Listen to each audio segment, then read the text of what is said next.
নমস্কাৰ, এটা নতুন লাভ ষ্টৰীৰ সৈতে মই বিকাশ আৰু আপোনালোকে চাবলৈ আৰম্ভ কৰিছে কিউ ডেইলি লাইফ। আৰু আজি আমালৈ এটা লাভ ষ্টৰী লিখি পঠিয়াইছে নুমলীগড়ৰ পৰা ৰিয়া ডেকাই। আৰু থেংকছ ৰিয়া, আমাক তোমাৰ লাভ ষ্টৰীটো শ্বেয়াৰ কৰাৰ বাবে। আৰু এতিয়া আমি শুনো আহক ৰিয়া ডেকাৰ লাভ ষ্টৰী। সেইদিনা আছিল 2019 চনৰ 14 ছেপ্টেম্বৰ, শনিবাৰ। আন দিনাৰ দৰে ৰাতিপুৱা শুই উঠি মোবাইল চাই আছিলোঁ, যিহেতু তেতিয়া মই নতুনকৈ মেট্ৰিক পাছ কৰি HSত এডমিশ্যন লৈছিলোঁহে। মোবাইলটো চোৱাৰ ধাউচিয়ে বেলেগ আছিল। যদিও মোৰ কলেজ মোৰ ঘৰৰ পৰা 21 কিলোমিটাৰ দূৰত আছিল আৰু মই সদায় অহা যোৱা কৰিছিলোঁ আৰু ৰাতিপুৱা সোনকালে গৈছিলোঁ। কিন্তু সেইদিনা শনিবাৰ হোৱাৰ বাবে মোৰ ক্লাছ আছিল 10:30 পৰা। সেইবাবে 9 বজাত যাম বুলিয়ে দেৰিলৈকে শুই আছিলোঁ।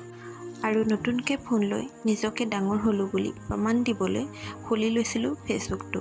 আৰু সদায় চুলি মেলি নতুন ষ্টাইলত পোষ্ট দি ফটো মাৰি আপলোড কৰি কি যে ভাল লাগিছিল বুজাবলৈ মোৰ ভাষা নাই। আৰু তাতকৈও ভাল লাগিছিল দিনটোত কিমান ফ্ৰেণ্ড ৰিকুৱেষ্ট আহিছে সেইটো গন্তি কৰাত। আৰু সেইদিনাও তাকে কৰি থাকোঁতে হঠাৎ মেছেঞ্জাৰৰ ন'টিফিকেশ্যন এটা আহিল, মানে কোনোবাই মেছেজ কৰিছে। আৰু খুলি চাই দেখিলোঁ এজন ল'ৰাই মেছেজ কৰিছে। আৰু এই ল'ৰাজনে আজি বুলিয়েই নহয়, প্ৰায় 2-3 দিনৰ মূৰে মোক মেছেজ কৰি থাকে। পিছে আজিলৈ মইহে তেওঁক কোনো মেছেজৰ ৰিপ্লাই দিয়া নাই। ল'ৰাজনৰ নাম আছিল ৰক্তিম। আৰু তেওঁ হাই বুলি মেছেজ দিলে। ময়ো ৰিপ্লাই দিলোঁ হেল্ল' বুলি। তেওঁ মোক সুধিলে, তোমাৰ অৰিজিনেল নাম ৰিয়াই হয় নে বেলেগ কিবা? মই উত্তৰত ক'লোঁ, কিয় বেলেগ হ'ব, মই অৰিজিনেল আৰু মোৰ নামো অৰিজিনেল। তেওঁ অ'কে বুলি ৰিপ্লাই দিলে। এইদৰে প্ৰায় 10 মিনিটমান কথা পাতি গম পালোঁ যে যদিও তেওঁ আমাৰ ইয়াৰে হয়, তথাপিতো কৰ্মসূত্ৰে বৰ্তমান বাহিৰত আছে। আৰু কিছু টাইম মেছেজ কৰি মই ক'লোঁ, মোৰ কলেজ যোৱাৰ টাইম হৈছে আৰু এইটো মোৰ নাম্বাৰ, তুমি কল কৰিবা। এইদৰে তেওঁক মোৰ নাম্বাৰটো দি দিলোঁ। আজিলৈকে কাকো নাম্বাৰ নিদিয়া মই জনীয়ে এইবাৰ এজন অচিনাকি ল'ৰাক নাম্বাৰ দি দিলোঁ আৰু কলেজ যাব ৰেডি হ'লোঁগৈ। কলেজত গৈ ফাৰ্ষ্টতেই মোৰ বেষ্ট ফ্ৰেণ্ড পৰি, তাইক মই কলেজত কেইদিনমান আগতহে লগ পাইছোঁ। যদিও একেবাৰে আপোন হৈ পৰিল, সকলো কথা শ্বেয়াৰ কৰিব পৰাকৈ। আৰু তাইক সকলো কথা খুলি ক'লোঁ আৰু লগতে ফটোও দেখুৱালোঁ। তাই ফটোখন দেখিয়ে লগালগ ক'লে, ল'ৰাজন কিবা উইন কাষ্টৰ দৰে লাগিছে। ময়ো ভালকৈ চালোঁ আৰু মোৰো সন্দেহ হ'ল।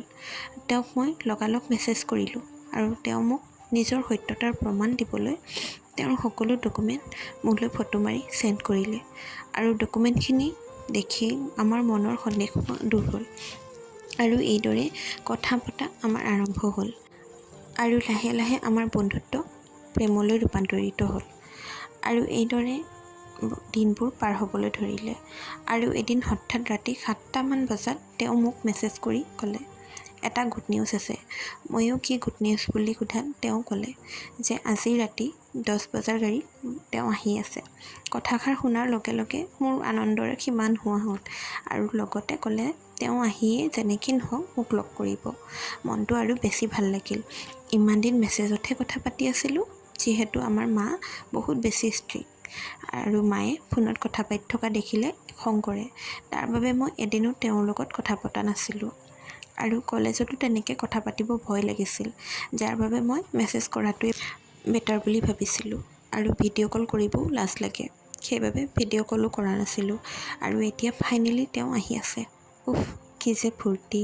আৰু নিজৰ ভাল লগা মানুহজনক দেখাৰ ফূৰ্তিতে মই গোটেই ৰাতিটো নুশুলোৱেই। আৰু ৰাতিপুৱা 3মান বজাত হোৱাটছএপত এটা মেছেজ আহিল।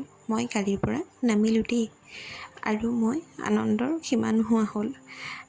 ভগৱানক প্ৰাৰ্থনা কৰিব ধৰিলোঁ, যেনে তেনে ৰাতিটো সোনকালে পুৱাই দিয়া। ইমান দিন অপেক্ষা কৰিলোঁ, এতিয়া আৰু ধৈৰ্য নোহোৱা হ'ল। আৰু লাহে লাহে ৰাতিটোও পুৱাল। আৰু মই কলেজ যাব ৰেডি হ'লোঁ। তেওঁ মোক মেছেজ কৰিলে, কিমান টাইমত যাবা? মই ক'লোঁ 8 বজাত ওলাই যাম ঘৰৰ পৰা। তেওঁ ক'লে ঠিক আছে, মই মেজিক ষ্টেণ্ডত ৰৈ থাকিম। যিহেতু মোৰ ডাঙৰ বাছত উঠিব ভয় লাগে আৰু মাথাও ঘূৰাই, সেইবাবে মেজিকতে যাওঁ। মই তেওঁক মোৰ লগত কলেজ যাবলৈ খাটনি ধৰিলোঁ, কিন্তু তেওঁ ক'লে ৰাতি টোপনি ক্ষতি হোৱাৰ বাবে আজি নাযায়, বেলেগ এদিন যাব।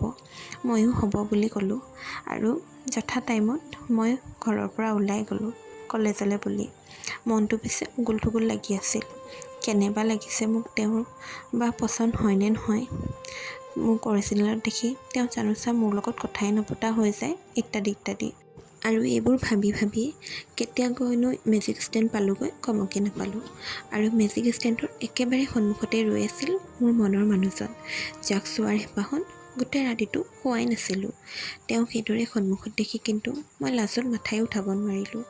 লাজকৈ একে চাপে গৈ পেলাই মেজিকত বহিলোঁগৈ আৰু মেজিকখন ষ্টাৰ্ট দিয়াই আছিল বাবে মেজিকখনো যাবলৈ ওলাল। আৰু এইদৰেই তেওঁক মই প্ৰথমবাৰৰ বাবে দেখা পালোঁ। আজি আমি শুনি আছোঁ ৰিয়াৰ ডেকাৰ লাভ ষ্টৰী। চাওক, প্ৰথম অৱস্থাতে আচলতে মেট্ৰিক পাছ কৰি যেতিয়া ৰিয়াই এটা হাতত ফোন লৈছিল, সেই সময়তে কিন্তু ফেচবুকত এটা ল'ৰাই ৰিয়াক SMS কৰি আছিল।